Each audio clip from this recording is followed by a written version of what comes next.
Hi guys, welcome back to the channel. Do you guys see the snow on the rooftop? I told you guys it was snowing.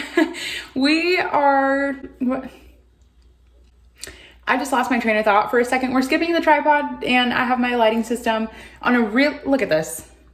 It's crazy here. But I wanted to show you guys how to debone chicken. I can just hear my family saying it now because I'm about to give you guys this quote. Everyone in my family always says, the most important thing for a man or a woman is to learn how to do something yourself.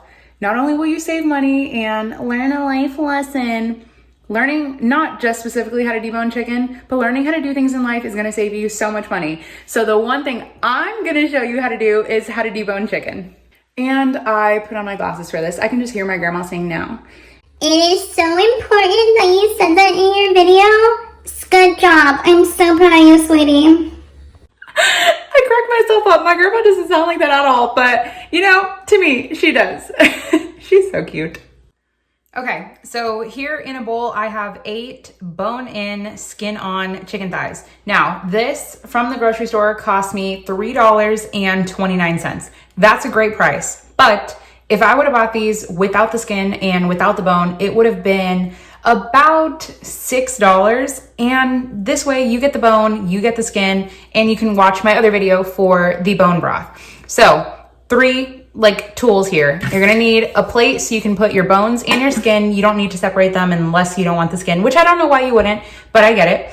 A knife. This is a boning knife. You can use any knife, but I recommend something small, something sharp and small. You don't want to use a big chef knife. Now, if that's all you have, then you got to use what you have. But if not, you want something small so you can go around crevices and you're not feeling super dangerous having to hack into a chicken like that.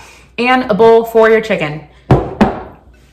So we're going to take the thigh. Oh, and I don't know if I mentioned this. These are thighs. So I'm going to eventually show you guys how to debone every piece, but we're going to start with chicken thighs. So chicken thighs always come with this excess skin. They try to make it look like it's just cute like that, but flip it over. And I like to chop off that excess skin first. And we're going to put that on our plate. Now, I like to start with taking the skin off before I do the bones and taking off some of the excess fat. Depending on either what you're going to make with it, then, you can just trim accordingly. And I like to look for any little tendons. So here is a little strip of just kind of cartilage that naturally comes with the chicken. So just trim that off.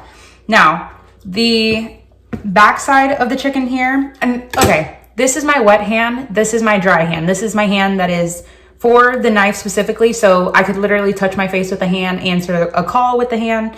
You want to keep one hand clean, just for the knife, and you never want to cross. So obviously, I'm not an ambidextrous, so I would not be safe using the knife in the other hand. So keep one dry. The chicken is gonna come up from 2 places, either the front of the chicken or the back. And you'll have kind of like a purse for the chicken. It's always gonna be connected at least by one side. So you're gonna slip that off, and from here, just carve lightly down. And if your knife is sharp enough, you don't even have to press and hack down. You really don't want to apply too much pressure whenever you're chopping anything, because that's how injuries happen. So now this little piece of fat here, just lift it up by the corner, poke it through, hold it up by the tail. They say never to cut, towards yourself, but if it's far away, you're okay.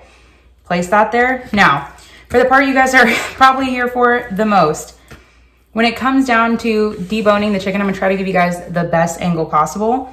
You wanna come on one side first. Now put your knife up against the bone and just start slowly going down.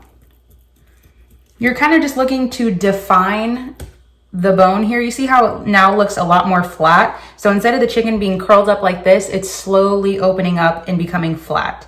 So this is the bone here. You can feel it, you can see it. Now you just want to put your knife against the bone and just kind of rock back and forth with it. It's going to take a few slices. I like to just press down a little bit to get a little bit more a definitive place of where the meat is, and just slowly go down. You want to let your knife do the work. That's why it really helps to have a sharp knife. and I just keep flipping it. Now, of course, because I'm trying to show you guys, I'm going a little bit slower. I could get this done in about 6 or 7 minutes. And just keep going down. The first time I ever did this, I left so much meat on the bone. I was like so disappointed in myself, but I know that it just takes work and it takes time. You can press down and just keep going back and forth with it. Now, once you get to this point where you kind of just have like saying a purse sounds kind of gross and it's gonna make you look differently at your purse, but you're just gonna pick it up from the bone, and when you can kind of see through the other side and you can feel your finger, you're gonna hold it up.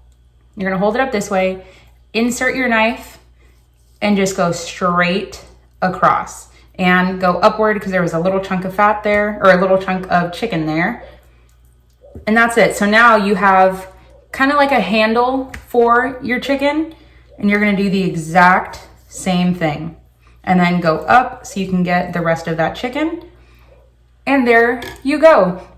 There's like a little knuckle thing here. If you were to leave it on, you can just carve it from this part, and that would be it. So we're gonna throw our bone there, and now you have a boneless and skinless chicken. This fat would render out, so I would just leave it there, and that's it. And usually in the grocery store, they kind of roll it up and tuck it and make it look cute. There we go. I'm gonna show you guys again with a big one. I wish I had like some better angles to show you guys and get kind of closer up. But we're gonna work with what we got here. So always taking out the excess outer skin first. This side will have some too. Then the skin will lift up, kind of create a little bit of a pocket here. Slice this. This one's connected a little bit more. Just keep coming around. Now, if you were to rip it and not use a knife, the skin will rip off. It just takes a little bit of elbow grease here, and see how I'm just kind of sliding it over and just lift. Then we can start slicing. So it's not too much about being perfect here, especially when you're doing this for the first time. You're learning. It's a process, but I would rather learn to try and do it myself. And you know, do I do this all the time? No. Whenever I buy a pack of chicken, I try to get it done that same day so I don't have to worry about it, but it definitely does not always happen like that. Once you learn how to do this, it makes you feel a little bit better when you buy your chicken, because then you know that you're gonna get multi-uses out of it. Not only are you gonna get the chicken, you're gonna get the bones, you're gonna get the skin. Great things are gonna happen. So once again, we're trying to create the bird from being like this to like opening it up like a book, so to speak, and get it as flat as possible and expose the bone as much as you can. So remember using our fingers to kind of tuck over, but you don't want them right here. Safety is always keeping your fingers away from the knife and just gently press down and pressing along the bone while you're doing it. Just keep pressing and pulling. Then we're gonna do it this way. Once you've gone enough around the bone, test. I can feel my finger underneath. Hold the chicken up and out. We're gonna do the same thing here. This one's kind of a little bit bigger. It's gonna be a little bit more difficult. Just stab and go up for this one.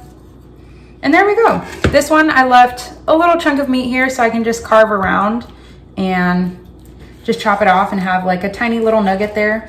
But it's connected by so much of this other stuff. And see, and this is why some people would look at this as wasteful, but to me, I'm gonna use this for my chicken broth. So it's gonna give it even more flavor and a little baby nugget. And that was it. Look, we'll do a cute little roll up. Now we have 2. And that is it. I'm gonna work on the other 6 of these and then we're done. And there we go, a boneless and skinless with a little bit of fat on chicken thighs. Save all of this for your broth. There you go.